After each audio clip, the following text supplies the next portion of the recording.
Lies of P Overture dropped a story trailer today, the second trailer in as many weeks. We didn't get a more specific release date or a price or anything like that, but we did get a lot more Legendary Stalker. There's a lot to be excited for in this trailer, so let's break it down scene by scene. We open on a shot of the Legendary Stalker walking through the snow. We get another great look at her sword, but it's interesting to note that she's not carrying Jiminy here. As she passes behind a tree, it cuts to Geppetto's puppet walking the same path, presumably sometime later in worse weather. It looks very much like the area from this still released yesterday, showing Geppetto's puppet following a trail of rose petals in the snow. It sets up what I think is a general theme in the trailer, as we continually see the Legendary Stalker pass through an area, and Geppetto's puppet pass through the same area sometime later, through most of the trailer. We next get a shot of Geppetto's puppet coming across what appears to be a long-dead alchemist. There's roses and petals littering the area, so I think we're meant to assume the Legendary Stalker has been here. The ground is cracked, and there seems to be vegetation growing in the cracks, so we might assume what happened here happened sometime before this. The next scene, we're back with the Legendary Stalker walking through a corridor lined with red candles. There even seems to be a bucket of red wax. Likely, this leads up to the crazy red wax figure we saw in the first trailer, and again later in this trailer, but let's put a pin in that for now. The next scene probably has the most jammed into it of any in the trailer.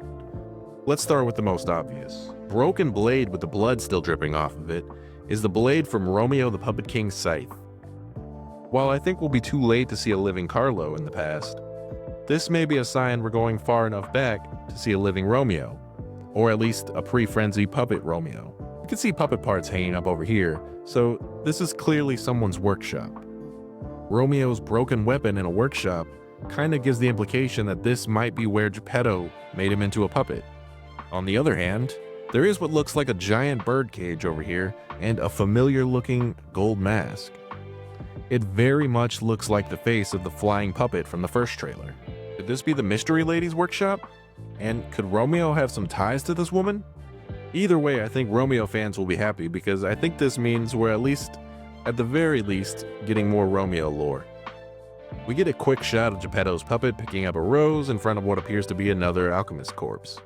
The wax man, who is thought to maybe look like Valentina's monad, makes another appearance, and its return, and with the heavy focus it's gotten, I am convinced that something sinister is going on with the wax. The iDrizzle Drop theorized that this could be the DLC's version of the gold coin fruit tree, giving some form of alternate currency. I'm inclined to agree with them. This also, of course, implies that there's some kind of dark secret behind its creation, like, say, sacrificing a boarding school full of orphans. The Legendary Stalker finds an empty jacket at the edge of the wax, and my first thought was, oh no, the rapture, we've been left behind. My second, probably much better thought was that someone took their jacket off and became one with the wax. There's a Monad Charity House badge on the jacket that matches the one on the Someone's Memory costume, meaning that they were likely a student there. The badge is gone when Geppetto's puppet looks at the jacket, because the Legendary Stalker took it when she was there. Again, worth noting, she has no Gemini on her in this scene. The badge seems to be engraved with the words, "My family," and then a second line that says, "Everything" on the back. There's words we can't see, but we can assume it says something like, "My family means everything," or "My family is everything." Finding this badge seems to leave the Legendary Stalker seething with rage, and then despondent as she looks up at the wax figure, but then drops her head. Something bad happened here. The timeline perspective seems to merge as Geppetto's puppet approaches a cabin that appears to have rose petals scattered in front of it. We get the same scene of the Legendary Stalker drawing her sword on Geppetto's puppet as we did in the first trailer. Note that she now has a darkened monad lamp, meaning she came across it sometime between the past events we were seeing and now.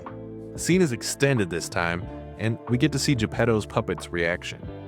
Also worth noting, in case there was still any doubt, his eyes are blue, not brown, so this is the puppet, not Carlo.